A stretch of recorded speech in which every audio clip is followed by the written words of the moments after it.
근데 우리에게는 하나님을 따라가려는 그 소원, 그 마음이 있고, 또 그러기 때문에 이 자리에서 우리 같이 하나님께 찬양을 올려드리고 예배를 드리고 주님의 말씀을 받으시리라 생각합니다.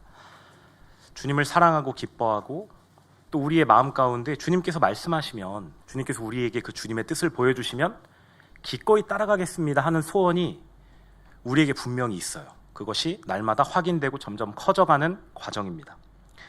그런데 그런 마음이 있음에도 불구하고 하나님께서 우리에게 어떠한 말씀을 주셨을 때, 주님의 뜻을 보여주셨을 때, 때로는 이곳으로 가라 말씀하실 때, 그것에 물론 기꺼이 따라가는 수도 있지만 그것이 잘 안 될 때가 우리에게 있습니다. 때로는 이렇게 밀어내기도 하고, 주님 그래도 이건 좀 하는 마음도 있고, 아니면 주님 지금은 아니더라도 언젠가 곧 이제 그 말씀을 따르겠다라고 이렇게 미루는 경우도 있습니다. 오늘 마음 보기가 이제 딴 마음을 보라입니다.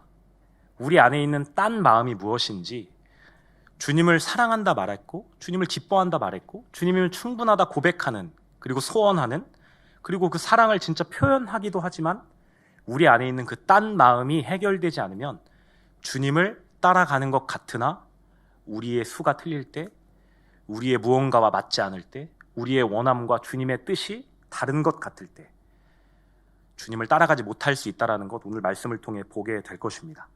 그래서 우리 안에 있는 그 딴 마음, 다른 그 마음을 말씀을 통해서 알아차리고 그것을 돌이켜서 주님께 가는 것, 십자가에서 자아가 죽었음을 확인하고 우리 마음에 그 주님의 말씀을 기꺼이 듣겠다라는 소원이 확인되는 것, 그것이 오늘 말씀의 목적입니다.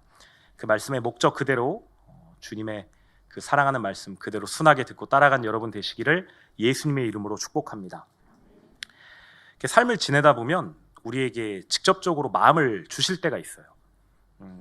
오늘 이제 찬양할 때 이제 인도자께서 이제 일어나서 찬양하실 분 찬양하시라고 했잖아요. 저도 옛날에 이제, 지금은 좀 잘 그러지 않았지만 예전에 대학생 시절에 동아리에서 같이 찬양 예배를 드릴 때 항상 그런 고민이 좀 있었던 것 같아요. 지금 일어나서 찬양해야겠다라는 그런 뭔가 감동이 있는데, 일어나서 주님을 찬양하고 싶은데 되게 부끄럽고 옆 사람이 쳐다볼 것 같고, 이제 그런 생각들이 올 때가 있습니다.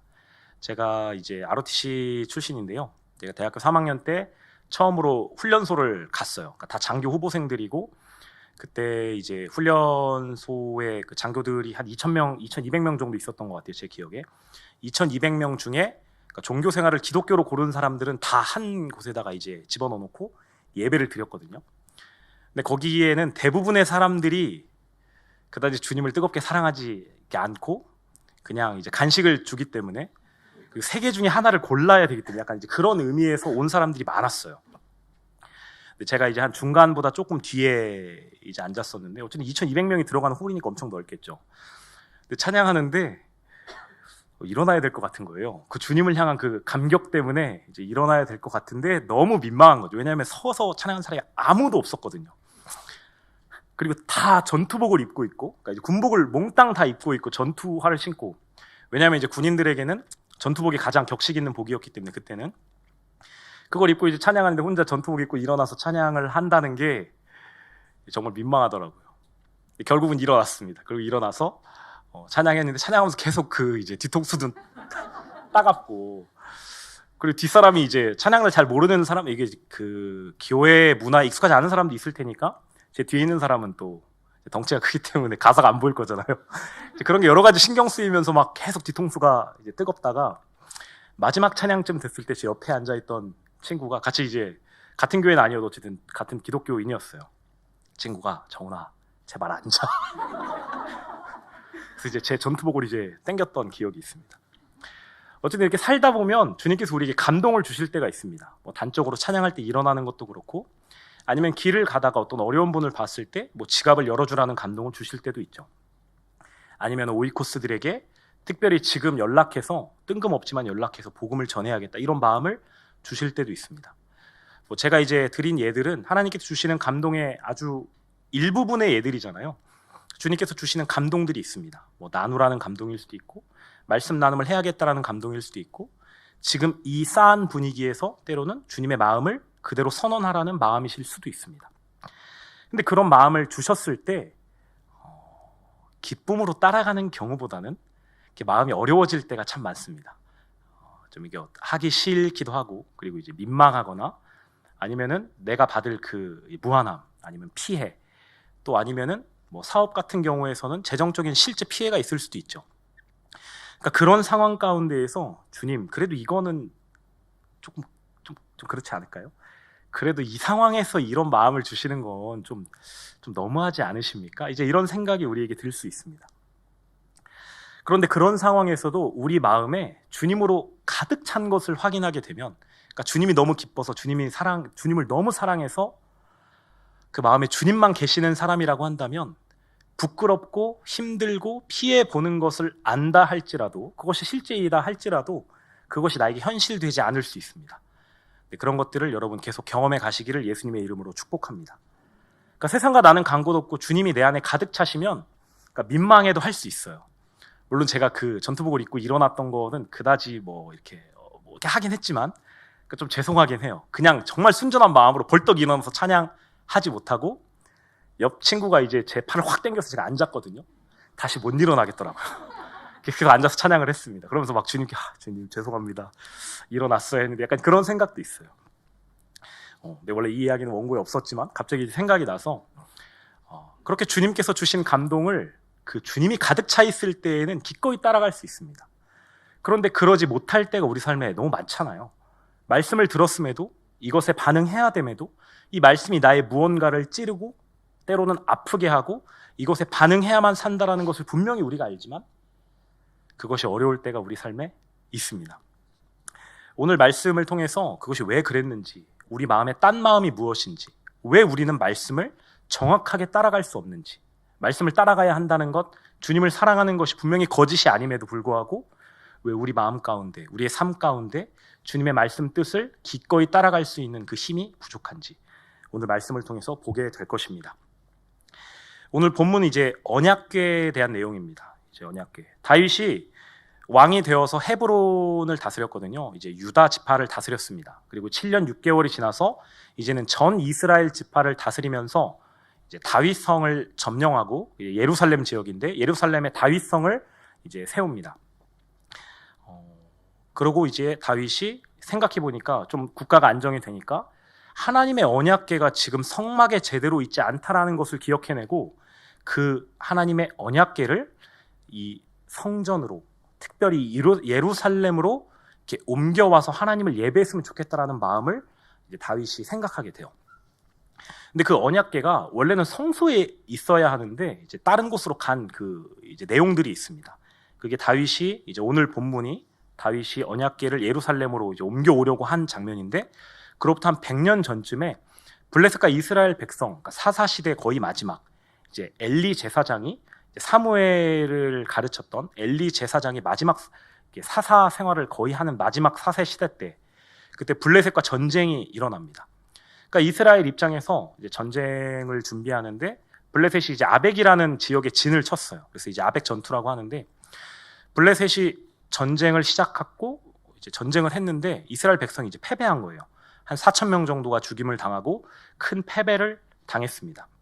그러니까 이제 그런 상황에서, 아니 우리가 하나님의 선민이고 사사도 있는데, 특별히 사사 시대 때 계속 사사가 세워지면 사사를 통해서 전쟁에 이기고 이제 그 이스라엘 백성들이 평안을 누렸던 시기들이 계속 있었거든요. 근데 그럼에도 불구하고 엘리 제사장이 사사로 있음에도 불구하고 왜 우리가 전쟁에서 졌는가, 이제 그것에 대해서 의구심을 갖습니다. 그리고 이제 고민을 하다 보니까 우리가 이 전쟁에 언약궤를 가져오면 우리가 이길 수 있지 않을까? 이런 생각을 하게 됩니다. 하나님께 무언가 전쟁을 어떻게 하면 이길 수 있을까요? 물은 게 아니라, 하나님의 언약궤가 있다면 하나님이 임재하실 거니까 우리가 전쟁에서 이길 거야, 이제 이런 생각을 가지고 백성을 보내서 그 언약궤를 전쟁터로 가져옵니다. 당시에 엘리의 두 아들이었던 홈니 비느하스가 이제 전쟁의 선두에 서서 전쟁을 지휘하고 있었는데, 언약궤가 전장에 이제 오니까 그 이스라엘 백성의 사기가 엄청나요. 이스라엘 백성이 이제 뭐라고 말하면, 여호와의 언약궤가 진영에 들어올 때에 온 이스라엘이 큰 소리로 외침에 땅이 울린지라. 그러니까 그 사기가 엄청나서 백성들이 땅을 구르는 소리 때문에 땅이 울리는 거죠. 또 그것을 본 블레셋 사람들의 반응이 이제 사무엘상 4장 8절에 이렇게 기록됩니다. 우리에게 화로다. 누가 우리를 이 등한 신들의 손에서 건지리요. 그들은 광야에서 여러 가지 재앙으로 애굽 신을 친 신들이니라. 그러니까 이제 사기가 완전히 갈린 거죠. 이스라엘 백성의 사기는 하늘을 찔렀고 블레셋 사람들의 사기는 땅에 떨어졌습니다. 블레셋 사람들이 심지어 이 언약궤를 보고 저 신이 애굽 사람들을 친 그 신이다라고 그것을 알기까지 해요. 근데 그 상황에서 아이러니하게도 그 사기가 엄청난 영향을 미침에도 불구하고 이스라엘 백성이 완전히 패배합니다. 심지어는 그 언약궤를 블레셋에 빼앗기기까지 해요. 하나님의 임재를 상징하고 하나님이 함께 하신다라는 그 약속의 증거였던, 그리고 그것을 믿어왔던 이스라엘 백성의 기대를 무참히 깨고 오히려 전쟁에서 패배합니다. 전쟁을 이끌었던 그 엘리 제사장은 이제 무능한 제사장이었거든요. 그 엘리 제사장은 그 소식을 듣고 넘어져서 목이 부러져 죽고, 두 아들은 전사하고 며느리는 아이를 해산하고 죽었습니다. 하나님의 저주를 받은 거죠. 그렇게 언약을 이용했음에도 불구하고 이스라엘 백성은 패배합니다. 그런데 오히려 그 언약궤가 블레셋 지역에 가고서부터 하나님의 역사가 시작됩니다. 블레셋 사람들이 이제 다곤 신상 옆에 언약궤를 두니까 다음 날에 다곤 신상이 엎어져 있고, 세워놨더니 그 다음 날에 보니까 이번엔 엎어져서 목과 팔이 잘려 있었어요. 다곤 신상에. 하나님이 그 위험을 이제 드러내시는 거죠. 그리고 전염병이 돌기 시작하고, 그래서 블레셋 사람들이 계속 옆 지역으로 그 언약궤를 넘깁니다. 어쨌든 전리품이긴 하고 그냥 돌려줄 수는 없으니까 넘기고 하다 보는데 계속 자기들의 저주가 있고 전염병이 도니까 도저히 할 수 없어서 결국엔 그것을, 그 언약궤를 다시 이스라엘 사람들에게 넘깁니다. 넘길 때 이제 온전히 넘기진 않고 그 블레셋의 영향 아래에 있는 그 이스라엘 백성 거주하는 기앗 여야림이라는 이제 그 지역으로 그 언약궤를 이제 넘겨요. 그리고 아비나답이라는 사람 아들 엘리에셀이 그 언약궤를 관리하는 사람으로 임명되어서 그 집에서 계속 언약궤가 이제 관리되게 됩니다. 아까 이제 그 블레셋 사람들과 전투가 있었잖아요. 아벡 지역에서 있었던 아벡 전투. 그러니까 이 이스라엘 백성은 하나님을 섬기는 것 같았고 선민이라고 자부심이 물론 있었지만, 그럼에도 불구하고 하나님께 물으려거나 하나님께 도움을 청하거나 하지 않고 그 언약궤, 그냥 그 언약궤 자체를 자신들의 전쟁 수단으로 이용했습니다. 자기들이 이길 수 있을 거라는 그 기대를 가지고, 심지어 사기가 그렇게 일어났음에도 불구하고 하나님께서 이제 지게 하셨죠. 이것이 우리가 첫 번째 볼 수 있는 딴 마음입니다. 주님을 섬기는 것 같으나 주님을 이용해서 무언가를 이루려고 하는 마음. 물론 지금 이 언약궤 사건의 같은 경우에는 너무 좀 극단적이에요. 우리가 이렇게 신앙생활을 하지 않으리라고 생각합니다. 근데 오늘 말씀을 보면서 그것이 계속 세밀하게 우리 마음에 어떻게 영향을 끼치는지를 우리가 계속 보게 될 거예요. 이제 그 이후에 아비나답의 집에 언약궤가 이제 모셔지게 됐어요. 그리고 이제 사무엘이 그 사사가 되고 선지자가 되어서 활동하고, 사울이 왕이 되고, 사울이 통치하고, 또 다윗이 기름을 부음을 받고, 또 다윗이 이제 헤브론에서 유다 지파를 다스리다가 전 이스라엘을 다스리게 됩니다. 그러니까 총 시간이 그 기한 여야림 아비나답의 집에서 한 100년 정도가 있어요. 그러니까 100년 정도가 그 가문에서 이제 관리를 하게 된 거죠. 그리고 이제 오늘 본문 역대상 13장의 내용이 시작됩니다. 오늘 본문 1절 2절에 보면 다윗이 천부장과 곧 백부장 곧 모든 지휘관과 더불어 의논하고, 다윗이 이스라엘 온 회중에게 이르되 만일 너희가 좋게 여기고 또 우리 하나님 여호와께로 말미암았으면 우리가 이스라엘 온 땅에 남아있는 우리 형제와 또 초원이 달린 성읍에 사는 제사장과 레위 사람에게 전령을 보내 그들을 우리에게로 모이게 하고, 또 이어서 3절에 우리가 우리 하나님의 궤를 우리에게로 옮겨오자. 사울 때에는 우리가 궤 앞에서 묻지 아니하였느니라 하매. 그러니까 다윗이 이제 언약궤를 옮겨오려고 마음을 먹습니다. 사무엘 하에 보면 그 언약궤를 옮기려고 동원한 사람들의 숫자가 3만 명이라고 기록되어 있습니다. 그러니까 다윗이 언약궤를 예루살렘으로 옮겨오는 것을 얼마나 중요하게 생각했는지 알 수 있어요. 그리고 또 이제 3절에 보면 우리가 궤 앞에서 묻지 아니하였다고. 사울의 때에는 그랬다. 그러니까 우리가 이제 궤 앞에서 하나님의 말씀을 묻고 들어야 한다라는 의도가 이제 들어 있습니다. 다윗은 사실 원래부터 하나님의 말씀을 듣는 사람이었거든요. 이제 앞에 사무엘상하나 이제 역대상 이제 계속 쭉 다윗의 이야기를 이렇게 읽어보면 계속 다윗은 하나님께 묻습니다. 묻고 행동하고, 묻고 말씀하시는 대로 따르고, 계속 그 과정들이 기록돼 있어요. 근데 그럼에도 불구하고 사울의 때에는 궤 앞에서 묻지 않았다라는 이야기를 했다는 것은 더 강력한 주님의 그 임재, 정확한 더 주님의 뜻, 그 주님의 뜻과 말씀을 더 간절하게 받고 싶다라는 그 소원이 지금 드러난 거예요. 그만큼 하나님을 사랑했고 하나님을 기뻐했고 하나님을 가까이서 뵙고 싶었던 다윗이었습니다. 그 마음, 그 다윗의 이 마음을 우리가 그냥 순수하게 또 배울 수 있기를 예수님의 이름으로 축복합니다. 그래서 다윗은 그 최고의 마음으로 3만 명을 동원합니다. 3만 명을 동원해서 그 계획, 그 언약궤를 옮겨오려는 계획을 실행하는데 그 3만 명에는 이제 찬양대가 포함되어 있었어요. 언약궤가 움직일 때 하나님을 찬양하고 하나님을 높이려는 그 의도를 가지고 3만 명을 지금 동원하고 있습니다. 그래서 이제 아비나답의 집에 그 3만 명의 인파가 몰려가요. 그리고 아비나답의 집에서 언약궤를 가지고 나오는데 아비나답의 가문이 이제 언약궤를 100년 동안 관리했다고 했잖아요. 그러니까 어찌 보면 언약궤를 관리하는 측면에 있어서는 이들이 이제 전문가고 권위자들입니다. 근데 이들이 언약궤를 이렇게 메어 오지 않고, 원래 하나님의 말씀에는 언약궤를 메어서 옮겨야 된다라고 하는데 이들이 새 수레에 언약궤를 실어서 가지고 나옵니다. 그러니까 다윗의 입장에서는 언약궤를 메야 되는데 생각했지만 어쨌든 그들이 이제 권위자이고 언약궤를 계속 관리했던 집안이기 때문에 그것을 특별히 문제 삼지 않습니다. 그리고 그 언약궤가 이제 예루살렘 성으로 이동하기 시작합니다. 그때 온 이스라엘이 그 3만 명이 동원되었으니까 엄청나게 큰 인파겠죠. 큰 인원이고 그 인원들이 하나님을 찬양하고 악기로 목소리로 하나님을 높이고 찬양하면서 그 축제 같은 분위기 가운데 있었습니다. 그런데 오늘 본문 이제 9절에 보면 문제가 생기는데 9절에서 11절에 보면 기돈의 타작마당에 이르러서는 소들이 띠므로 우사가 손을 펴서 궤를 붙들었더니 우사가 손을 펴서 궤를 붙듦으로 말미암아 여호와께서 진노하사 치심에 그가 거기 하나님 앞에서 죽으니라. 아멘. 또 11절에 여호와께서 우사의 몸을 찢으셨으므로 다윗이 노하여 그곳을 베레스 우사라 부르니 그 이름이 오늘까지 이르니라. 아멘. 언약궤를 새 수레에 지금 실어왔어요. 그리고 이제 오고 있습니다. 그런데 소들이 갑자기 뛰어요. 그러니까 소가 이끄는 수레이기 때문에 이제 소가 뛰게 되면 이제 수레가 흔들리겠고 언약궤가 넘어질 상황이거나 흔들렸을 그런 상황인가 봐요. 그때 이제 사무엘상 기록에 보면 사무엘하 이제 기록에 보면 그때 아히오라는 사람이 수레 앞을 가고 있었고 우사라는 오늘 우사 죽임당하는 우사라는 사람이 그 수레의 뒤를 따라가고 있었습니다. 그러니까 수레에 소가 흔드니까 뛰니까 그 언약궤가 흔들리지 않도록 이제 손으로 붙잡은 거죠.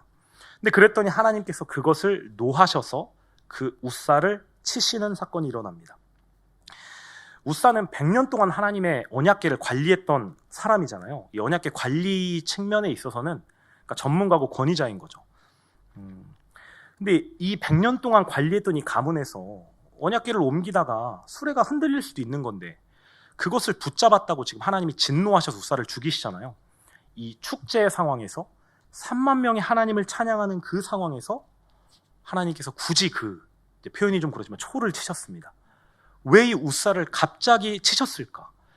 분명히 그 하나님을 찬양하는 아주 밝은 분위기고 주님을 경배하는 분위기였는데 왜 주님께서는 그 언약궤가 심지어 그냥 붙은 것도 아니고, 물론 언약궤를 함부로 만지지 말아야 된다는 하나님의 규례가 있었지만 그럼에도 언약궤가 흔들리는 것을 붙잡았다고 해서 어떻게 이렇게 하나님께서는 사람을 죽이실 수 있을까?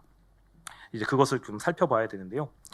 민수기에 보면 원래 성막이 이동할 때에는 고핫 자손이 그 언약궤를 메고 옮기라고 되어 있습니다. 그러니까 언약궤뿐만 아니라 성소의 모든 지성물들은 아론의 자손들이 이제 지정해주면 그 고핫 자손들이 지정된 물품들을 이제 메고 이동하게 돼 있어요. 왜냐하면 성막이 한 곳에 있지 않았기 때문에. 당연히 언약궤도 메어서 이동해야 합니다. 그러니까 오늘 대상 이제 5절 6절에 보면 다윗은 언약궤를 메어서 가야 된다는 걸 정확히 알고 있었어요. 그러니까 5장에 기앗 여리임에서부터 하나님의 궤를 메우고자 할세, 또 6장에 기앗 여리임에 올라가서 여호와 하나님의 궤를 메우려 하니. 그러니까 다윗은 애초부터 언약궤를 메워야 된다라는 것을 알고 있었습니다. 근데 아비나답의 집에 가서 언약궤를 들고 나오려고 하니까 거기에 있던 그 권위자들, 그 아비나답의 가문, 그들의 자손인 아히오 그리고 우사가 언약궤를 메어오지 않고 이제 수레에 싣고 나온 거죠. 물론 새 수레고 하나님을 위해서 준비한 수레겠죠. 준비한 소들이고. 근데 그럼에도 불구하고 하나님의 말씀을 정확히 듣지 않았습니다. 다윗은 그걸 알고 있었잖아요. 그럼에도 불구하고 그들이 권위자이고 100년 동안 그 언약궤를 다루었다라는 이름 때문에, 심지어는 다윗이 태어나기도 전부터 그 언약궤는 그곳에 있었거든요. 그러니까 그렇기 때문에 다윗은 그것에 대해서 뭐라고 하지 못합니다. 그래서 결국 하나님의 말씀을 다윗은 따르지 못했습니다. 다윗이 처음 언약궤를 예루살렘으로 가져오려고 했을 때 그 다윗의 목적이 있었잖아요. 사울의 때에는 언약궤 앞에서 하나님의 뜻을 묻지 못했다. 그러니까 지금 다윗의 마음에는 언약궤를 이렇게 옮겨와서 하나님의 말씀을 더 잘 들으려는 그 의도가 숨어 있습니다. 그 의도가 들어 있어요. 근데 그럼에도 불구하고 하나님의 말씀을 들으려는 목적을 가지고 언약궤를 옮김에도 다윗은 규례대로, 하나님께서 말씀하신 대로 언약궤를 메어오지 못합니다. 그래서 이제 대상 11절, 오늘 보면 11절에 보면 여호와께서 우사의 몸을 찢으셨으므로 다윗이 노하여 그것을 베레스 우사라 부르니 그 이름이 오늘까지 이르니라. 다윗이 그 사건을 보고 이제 노합니다. 노하는데 아비나답의 그 집안에 대해서도 노했을 것이고, 또 한편으로는 하나님의 규례대로 언약궤를 메어오지 못한 자신, 언약궤를 메어오는 것이 하나님의 뜻임을 분명히 알았음에도 불구하고 내가 그 권위에 짓눌려서 하나님의 말씀을 제대로 따르지 못했구나라는 그 자신에게 다윗은 분노했습니다. 그리고 결국 하나님을 두려워해서 그 언약궤를 예루살렘 성으로 옮기지 못하고 오벳 에돔의 집에 이제 급히 이동해서 거기에 이제 모시게 합니다. 이 경사스러웠던 날이, 이 3만 명이 모여서 하나님을 찬양하고 언약궤를 옮겼던 날이 하나님의 진노가 나타난 날이 되었습니다. 하나님을 찬양했던 분위기는 식고 하나님의 위엄에 떨었고 하나님 앞에 그 두려움에 떠는 분위기로 변했습니다. 우리가 이제 생각해 봐야 될 게, 왜 다윗이 그것을 알았는데 하나님의 말씀 그 규례대로 언약궤를 메워야 한다는 걸 알았는데도 불구하고 왜 거기에 굴복하고 말았을까요? 이제 그냥 말씀을 들으면 그래, 권위자의 말에도 우리의 말씀, 하나님의 말씀이면 순종해야지.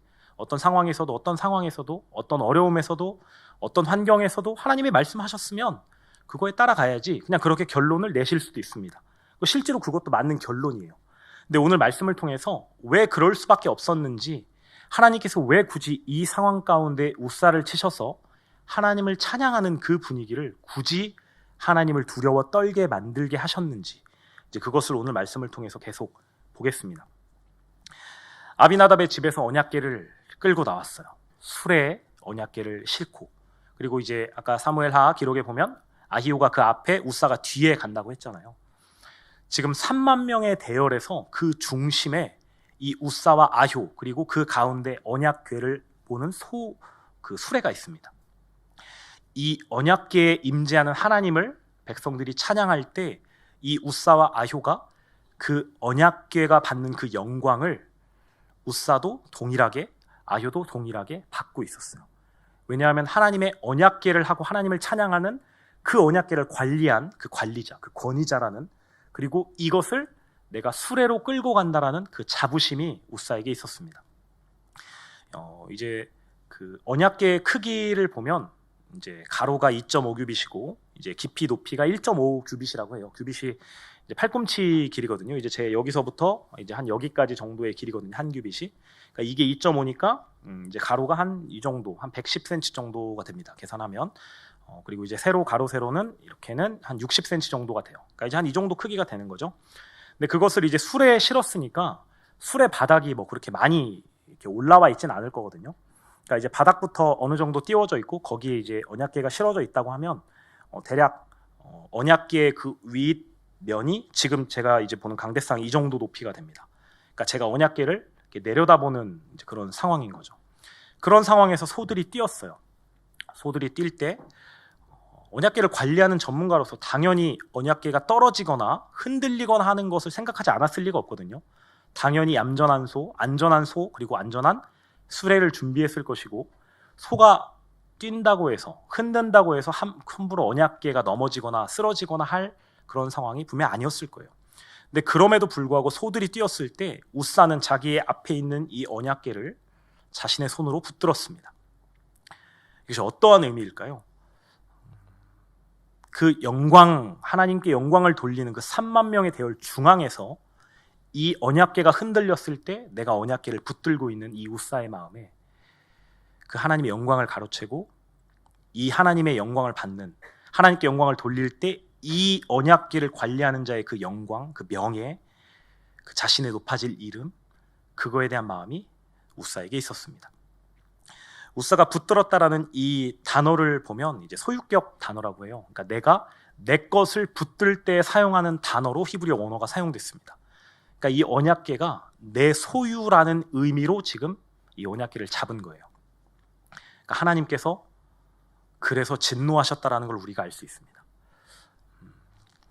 근데 분명히 우리가 그것과 비교해서 다윗은 분명히 하나님을 사랑해서 언약궤를 메어오려고 했잖아요. 물론 우사가 그런 마음을 먹었을 수 있지만 다윗이 3만 명을 준비해서 그 언약궤를 하나님께로 가져오려고, 하나님 그 임재가 있는 언약궤를 예루살렘 성으로 이제 옮겨오려고 했을 때 다윗은 분명히 하나님을 사랑하는 마음으로, 기뻐하는 마음으로 했을 거예요.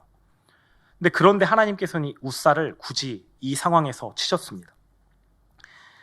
아까 우리가 아벡 전투에 대한 얘기를 했습니다. 블레셋과 처음 언약궤를 빼앗겼을 그때 이 언약궤를 이스라엘은 전쟁의 도구로 사용했습니다. 처음에 그 이야기를 들었을 때 이제 이렇게 생각하는 분이 있었을 것 같아요. 그래도 나는 그 정도는 아닌데 그렇게 뭔가 하나님의 이름을 막 내 전쟁에서 이기려고 막 내가 이 정도까지는 아닌 것 같다라고 생각하셨을 수도 있습니다. 실제로도 그렇게 악독하게 하나님을 이용해 먹고 이제 하는 경우는 이제 많이 없으리라 생각해요. 근데 그럼에도 불구하고 왜 하나님께서는 이 다윗에게, 이 다윗이 이끈 이 행렬에게 굳이 이 마음을 허락하셨는가? 그냥 우사만 따로 정리하실 수 있지 않았을까? 우리가 생각해 볼 수 있습니다. 하나님께서는 다윗이 하나님의 그 언약궤를 메어오려고 했지만 그것을 지키지 못한 것을 알고 계셨어요. 그리고 그 원인이 이 순전한 마음을 원하셨기 때문에, 다윗이 정말 순전한 마음으로 그 언약궤를 옮기기 원하셨기 때문에 하나님을 사랑하는 마음으로, 하나님을 기뻐하는 마음으로, 내 사랑하는 주님의 말씀을 더 듣고 싶어하는 그 마음을 하나님께서 아셨지만 그럼에도 불구하고 더 다윗의, 그리고 다윗의 이스라엘 백성에게 순결한 마음을 원하셨습니다. 그리고 그 대표로 하나님께서는 우사를 치셨습니다. 베레스 우사 하셨습니다. 제가 서두에 이제 이런 이야기를 했잖아요. 주님 말씀하시면 순종하겠습니다라는 우리가 고백 많이 한다고. 근데 정작 주님께서 어떠한 마음을 주셨을 때, 우리가 어떤 말씀을 받았을 때 우리의 수가 틀리거나 내 의도와는 좀 다르거나 내가 원하지 않는 방향으로 주님이 나를 이끄실 것 같으면 그것을 이루기, 그것을 따라가기, 그 말씀을 듣기 어려울 때가 있다라는 말씀 처음에 드렸습니다. 왜냐하면 우리 가운데 그 처리해야 할 우사, 하나님을 이용하려는 마음, 하나님을 추구하는 것 같지만, 하나님을 사랑하는 것 같지만, 하나님이면 충분하다라고 고백하는 것 같지만 하나님을 이용해서 우리에게 뭔가 이루려는, 무언가 해보려는 그 마음이 있었기 때문입니다. 다윗이 왜 그 권위자의 말에 굴복하고 말았을까요? 메어와야 한다는 걸 알았음에도 불구하고 다윗이 그 아미나답의 가문에 굴복하고 결국 세술에 끌고 가는 것을 보고 말아야 했던 그 이유, 그것이 바로 이 우사가 보여줬던 하나님을 이용하려는 딴 마음입니다. 누군가는 이렇게 말할 수 있을 것 같아요.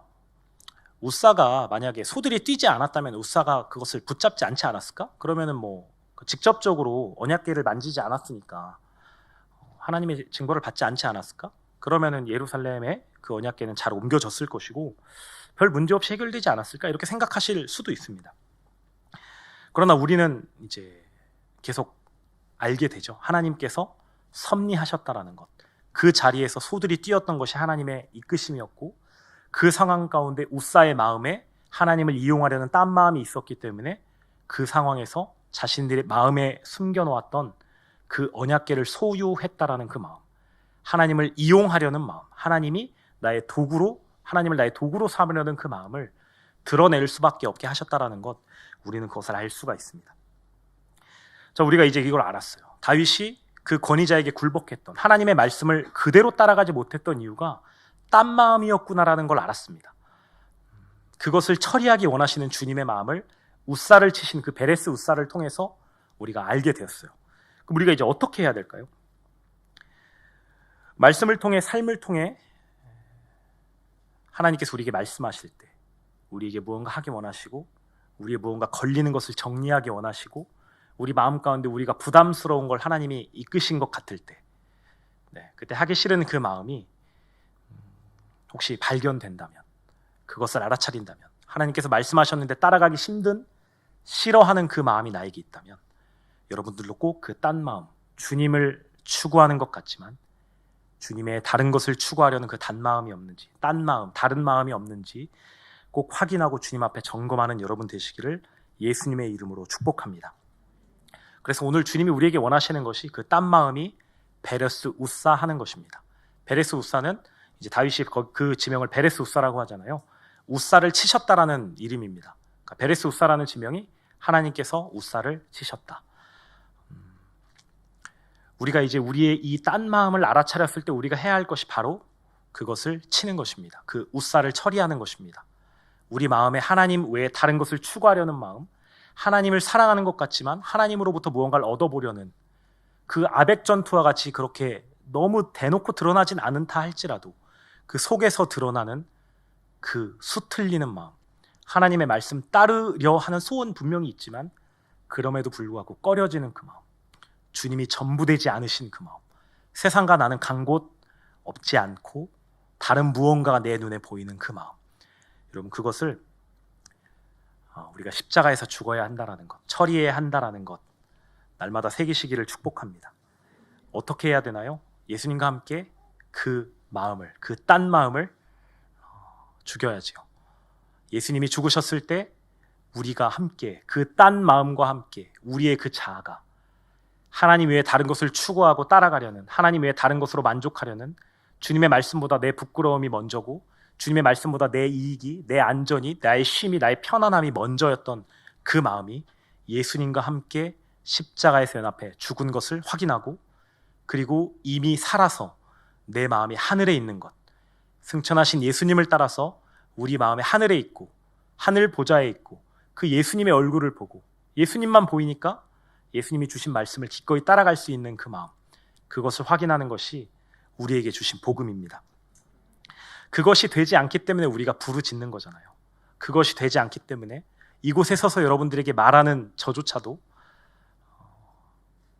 하나님께서 서서 찬양하라는 감동 주셨을 때 아까 잠깐 머뭇했거든요. 그래도 내가 지금 정장 입고 있는데 일어나서 찬양하면 땀나고 막 이렇게 그럴 텐데 라는 생각에 한 6초 정도 망설인 것 같아요.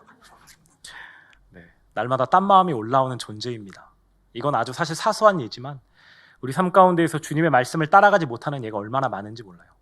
그것을 알아차릴 때마다 예수님과 함께 죽었음을 선언하고, 그것이 되지 않으니까 괴로워하고, 그것이 되지 않으니까 주님 앞에서 애통하며 부르짖는 그 하나님과의 사귐, 그 애통함, 그 마음, 그 간절한 그 하나님의 긍휼을 구하는 마음 확인하는 여러분 되시기를 예수님의 이름으로 축복합니다. 그러니까 우리가 이제 기도하는 거죠. 그러니까 삼시기도 하고, 그러니까 말씀 나눔하고, 날마다 마음의 말씀이 실제되도록 계속 그렇게 부르짖는 거잖아요. 그러다가 주님께서 우리의 전부 되시는 것 여러분들 꼭 경험하시기를 축복합니다.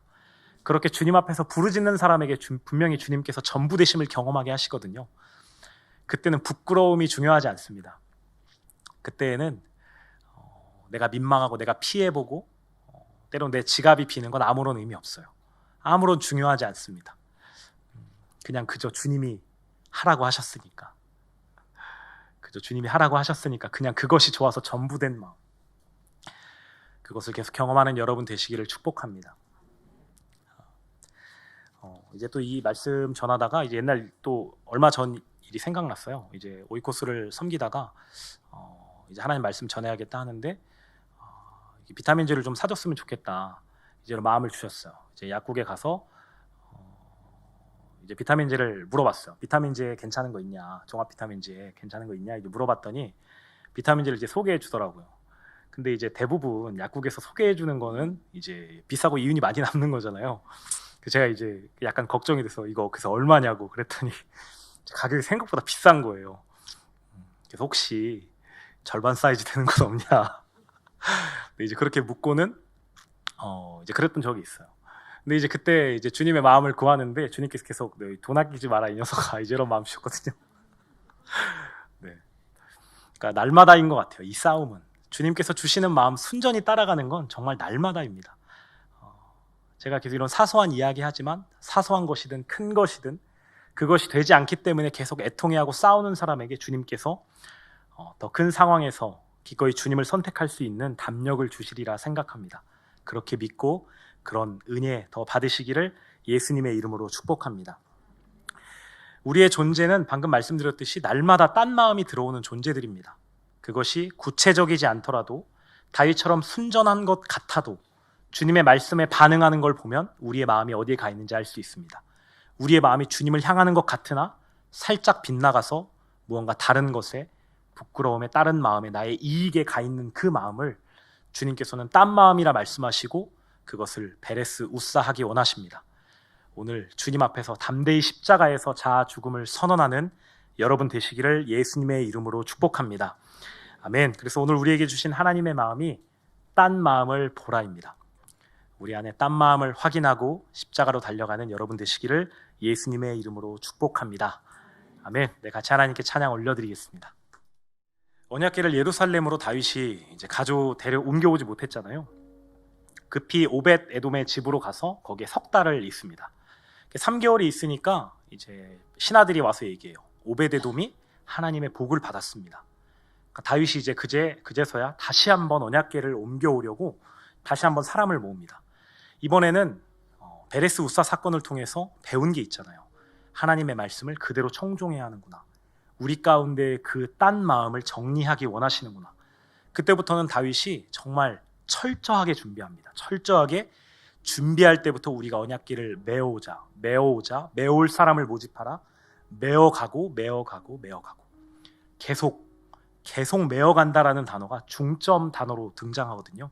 제가 세봤습니다. 역대상 15장의 이야기예요. 오늘 본문이 13장이니까 2장 뒤의 이야기인데 메어간다라는 단어가 10번이나 나옵니다. 그만큼 다윗이 배운 게 있는 거죠. 우리가 진노를 받은 것이 하나님의 규례대로 메어오지 않음이었더라. 그것을 그대로 선언하고 다윗이 이번엔 하나님의 말씀을 정말 그대로 받습니다. 그래서 결국에는 하나님의 언약궤를 예루살렘 성으로 옮겨와요. 메어와요. 메어오면서 다윗이 얼마나 신났던지 이제 우리가 잘 아는 장면 있잖아요. 다윗이 언약궤를 옮겨올 때 신나서 춤을 추다가 바지가 벗겨집니다. 그만큼 하나님 앞에서 하나님을 사랑하는 그 전심을 드러낸 거죠. 왕이면은 엄청난 이제 중점에 있는 사람인데 백성을 통치하는 사람인데 그 모든 사람 뭐 똑같이 3만 명이 모였다고 치면 3만 명이 보는 앞에서 다윗은 춤추다가 바지가 벗겨졌습니다. 근데 다윗은 그거 중요하지 않았어요. 하나님 한 분만 보였거든요. 하나님이 전부 되셨고 하나님이 1등이셨고 제일 현실이셨습니다. 하나님 외에 아무것도 배지 않았기 때문에 다윗은 자신의 수치가 별로 대수롭지 않았습니다. 우리가 이 마음을 좀 배웠으면 좋겠습니다. 말씀을 따르지 못한 것을 돌이켰기 때문에 철저하게 말씀을 따르고 싶어하는 그 다윗의 그 태도. 한번 말씀을 받았을 때 말씀대로 따르지 못하고 주님이 감동을 주셨을 때 그것을 따르지 못했고 그것이 정말 애통하고 너무 슬퍼서 너무 안타까워서 주님 제가 다음에 주님께서 감동 주셨을 때에는 다음에 저에게 이 말씀을 저에게 주셨을 때에는 제가 정말 기꺼이 주님의 말씀대로 하고 싶습니다. 그 간절함이 다윗은 그 하나님의 현실됨으로 그 춤을 통해서 다윗은 보여주었습니다. 우리 그것을 구했으면 좋겠습니다. 주님 나의 이 딴 마음을 주님 앞에서 처리합니다. 십자가에서 나는 죽었습니다. 이제 나는 주님이 제일 현실이십니다. 다윗이 보여줬던 그 말씀을 받는 그 태도처럼 하나님의 말씀을 내 안에서 흐려지지 않게 하겠다라는 주님의 그 말씀과 규례를 내가 정말 순전하게 따르고 싶다라는 그 소원이 그 다윗이 보여준 태도처럼 우리의 삶 가운데도 우리의 마음에도 우리의 나눔에도 우리의 오이코스에 흘러가는 생명에도 드러나기를 소원합니다. 우리 그것을 위해서 같이 기도하겠습니다. 우리가 한번 이 본문을 좀 찾아봤으면 좋겠는데요. 사무엘하 15장을 좀 찾아서 보았으면 좋겠습니다. 네, 다윗 제가 표현하기를 다윗 형님의 정말 배우고 싶은 장면이 있거든요. 사무엘하 15장 25, 26절을 찾아봤으면 좋겠습니다. 어떤 내용이냐면요. 다윗의 아들 압살롬이 반란을 일으킨 내용입니다. 다윗이 하나님 앞에서 큰 죄를 지잖아요. 밧세바를 범하고 밧세바의 아내였던 우리아를 살인 교사합니다. 하나님께서는 의인이 죽은 것을 가만히 두지 않으셨습니다. 결국 나단 선지자를 통해서 다윗 왕에게 예언합니다. 그때 나단 선지자가 이 집안에 칼이 끊이지 않을 것이다라고 예언하거든요. 그래서 결국은 그 아들이었던 압살롬이 다윗을 반역합니다. 아주 끔찍한 일이 일어나고 온 민심이 오히려 다윗이 아니라 압살롬에게 향하는 것을 이제 사람들이 봐요. 이제 그런 상황이 되니까, 아주 위험한 급박한 상황이 되니까 다윗이 이제 도주길에 오릅니다. 다시 피난길을 가는 거죠. 근데 그런 상황에서 이제 제사장이었던 사독과 아비아달이 급히 레위인들을 시켜서 언약궤를 메어옵니다. 지금 이제 도피 생활을 시작하는 거잖아요. 그때 사독과 아비아달이 언약궤를 메어와요. 아마 여러 가지 생각이 있었을 거예요. 그 제사장들 입장에서는 이 언약궤야말로 이 이스라엘 왕국의 정통성을 상징한다라고 생각했을 수도 있고, 아니면 그 아벡 전투 때와 같이 이 언약궤가 함께해야만 우리가 이 전쟁에서 이길 수 있을 거야라는 생각을 했을 수도 있습니다. 근데 그때 오늘 지금 찾아봤잖아요. 사무엘하 15장 25절 한번 눈으로 보세요. 제가 읽겠습니다. 왕이 사독에게 이르되 보라, 하나님의 궤를 성읍으로 도로 메어가라. 만일 내가 여호와 앞에서 은혜를 입으면 도로 나를 인도하사 내가 그 궤와 그 계신 대를 보이시리라. 아멘. 다윗은 하나님을 정말 그대로 신뢰했습니다. 하나님께서 원하신다면 나를 그 언약궤에 있는 곳에 다시 이끌어 주실 거야라는 분명한 신뢰가 있어요. 다윗이 배웠잖아요. 베레스 우사 사건을 통해서 이 언약궤는 우리의 딴 마음을 섞어서는 안 되는구나. 주님께서는 정말 순전한 마음을 원하시는구나. 우리 안에 있는 주님을 이용하려는 그 마음을 주님께서는 베레스 우사 하셨구나. 그것을 배운 다윗이 이번에는 속지 않습니다. 그래서 사독과 아비아달에게 이 언약궤를 다시 원래 장소로 돌려보내라고 말합니다. 정치적으로 보면 아주 무식한 선택일 수 있어요. 아주 이제 저는 이걸 보면서 이제 삼국지가 생각나더라고요. 삼국지 옥새를 아시죠? 옥새, 그 왕의 상징. 옥새 하나만 가지고도 아주 많은 병력을 이끌어내었던 이제 그런 이야기도 있잖아요. 그런 것처럼 이 언약궤가 가지는 그 상징성은 정말 상상할 수 없습니다. 근데 그럼에도 불구하고 다윗은 그것을 단호하게 거절합니다. 베레스 우사를 통해 배웠거든요. 하나님은 나의 순전함을 원하시고 이 딴 마음이 섞이는 걸 원하지 않으신다라는 것. 근데 거기서 끝이 아니에요. 우리 그 다음 26절을 사무엘하 15장 26절을 같이 한번 합독해 보겠습니다. 시작. 그러나 그가 이와 같이 말씀하시기를 내가 너를 기뻐하지 아니한다 하시면 종이 여기 있사오니 선히 여기시는 대로 내게 행하시옵소서 하리라. 아멘. 다윗은 지금 하나님이 자기를 징계하신다라는 걸 알고 있습니다. 자신이 행했던 그 죄 때문에 그 다단의 예언대로 하나님께서 이루고 계신다는 걸 다윗은 알고 있어요. 그렇기 때문에 하나님의 그 말씀을 그대로 따르기로 결정합니다. 이 말씀을 보는데 너무 감격이 되더라고요. 와, 주님 정말 이 마음 배우고 싶습니다. 종이 여기 있사오니 선이 여기시는 대로 내게 행하시옵소서. 그것이 심지어 내가 이 왕국에서 쫓겨나 망하는 일이라 할지라도 하나님이 그것을 선히 여기신다면 나는 주의 종이오니 기꺼이 그 일을 행하시옵소서. 우리 이 마음을 배웠으면 좋겠습니다. 이 다윗의 정말 이 순전한 마음 정말 너무 부럽더라고요. 주님, 저도 이 마음 배우고 싶습니다 하는 소원을 가지고 계속 말씀을 묵상했습니다. 어떻게 내가 망하는 것조차 아무런 문제 되지 않는구나. 심지어는 하나님께 징계를 받아서 도망치는 와중임에도 불구하고 하나님의 뜻대로 행하시옵소서라는 고백을 할 수 있구나. 우리 마음을 같이 구했으면 좋겠습니다.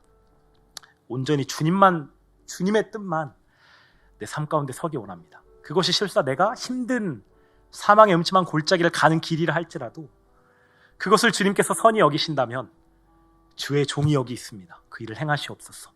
내가 주님의 말씀을 정말 그대로 받겠습니다. 내 수틀리는 말씀이라 할지라도 내 성미에 맞지 않고 나에게 해를 끼치는 것 같고 나를 힘들게 하는 말씀이라 할지라도 그것이 주님의 뜻이라면 기꺼이 행하시옵소서라는 그 순전한 마음, 그 다윗의 마음, 그 딴 마음을 처리하고 주님이 가득 찬, 주님이 제일 현실된 그 마음 우리 같이 한 번 더 구했으면 좋겠습니다. 같이 한 번 더 이 마음, 그 다윗의 마음 배우게 해달라고 같이 하나님께 올려드리겠습니다. 주님 감사합니다. 주님 언약궤 그 베레스 쌀을 통하여서 우리 마음에 있는 딴 마음을 보게 하시니 감사합니다. 주님 딴 마음을 보라 하신 주님의 마음을 그대로 받습니다. 주님을 사랑하고 섬기는 것 같지만 주님 말씀하셨을 때, 주님 마음 주셨을 때 순하게 따라가지 못하는 그 딴 마음을 보게 하시니 감사합니다. 주님 날마다 주님이 현실됨을 소원하고 기도하면서도 날마다 딴 마음이 들어올 수밖에 없는 죄인된 우리입니다. 그렇게 십자가를 오늘도 확인합니다. 예수님을 따라 베레스 우사합니다. 그 딴 마음이 살아있는 자아를, 딴 마음이 들어오는 그 육신을, 그 우리의 옛 자아를 예수님과 함께 십자가에서 죽었음을 선언합니다. 그리고 예수님과 함께 다시 살았음을 또한 선언합니다. 그리고 하늘에 계신, 하늘의 승천에 올라가신 주님을 따라 우리의 마음이 하늘로 갑니다. 이제 하늘만 보이고 하나님만 보고 세상과 나는 간 곳 없고 구속한 주만 보이기에 주님 주신 말씀 기꺼이 따라가고 심지어는 내가 망하는 것조차 주님의 뜻 그대로 행하시옵소서 하는 그 고백 올려드리는 그 다윗의 고백처럼 우리 주님께 그렇게 올려드리기를 소원합니다. 예, 주님, 우리 주님의 종입니다. 주님이 우리의 주인이십니다. 주님, 다윗이 구했던 그 마음들을, 다윗이 베레스 우사 사건을 통하여서 배웠던 그것, 그 권위자에게 굴복했던 것이 결국 그 딴 마음이었음을 날마다 잊지 않고 새기게 하시고, 말씀을 따라가지 못하는 우리의 존재를 보았을 때, 그 죄성을 보았을 때 기꺼이 십자가로 달려가 베레스 우사하는 우리 모든 한 사람 한 사람 되도록 주님 함께하여 주옵소서. 주님, 이 마음이 그대로 우리의 삶 가운데, 우리 공동체 가운데, 우리 가정 가운데 정말 흘러가기를 소원합니다. 주님, 우리가 오이코스를 만날 때에도, 직장에서도, 학교에서도, 어느 곳에서든 주님의 말씀을 이야기할 때, 또 그런 감동 주실 때 기꺼이 그 주님이면 전부이신 그 마음, 주님이 전부이시고 주님 한 분이면 충분한 그 마음 흘러가게 인도하여 주옵소서. 감사합니다. 주님 사랑하고 기뻐합니다. 주님 한 분이면 충분합니다. 주님 뜻만 이 땅 가운데 서게 하옵소서. 이 모든 것 사랑하고 사랑하는 예수님 이름 받들어 기도드립니다. 아멘.